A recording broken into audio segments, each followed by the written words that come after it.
तो नमस्ते प्रणाम दोस्तों, आप सभी का स्वागत है TMP Raju brand YouTube channel में। तो दोस्तों आप सभी को बता दें कि आज हम बात करने वाले हैं भोजपुरी का एक नया पहचान कलाकार के ऊपर, जिनका नाम है सागर संगम यादव दोस्तों, जो कि छोटे से गांव से बिलोंग करते हैं। इसका गाना इतना सोशल मीडिया पर वायरल चल रहा है दोस्तों, जिस गाने का नाम है पिया छोट बा कसैली दाबी धीरे धीरे फैली।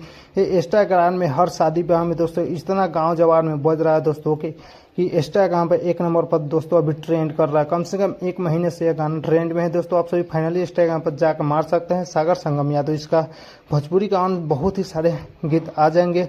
और सागर संगम यादव दोस्तों इतना अच्छा आवाज में गाए हैं ना, क्या बताए आप सभी को, इतना अच्छा वॉइस है उनका ना दोस्तों, क्या बताए। आप सभी भी अगर सागर संगम यादव का फैन है, हमारे वीडियो पर नए हैं तो वीडियो को लाइक कीजिए, चैनल सब्सक्राइब कीजिए। आप सभी को ऐसा ही न्यूज वीडियो मिलता रहेगा। आप सभी को दिल से वीडियो देखने के लिए दिल से धन्यवाद दोस्तों। आप सभी हमारे ऐसे ही चैनल में जुड़े रहे। मिलते हैं नेक्स्ट वीडियो के साथ, तब तक के लिए टेक केयर, बाय बाय।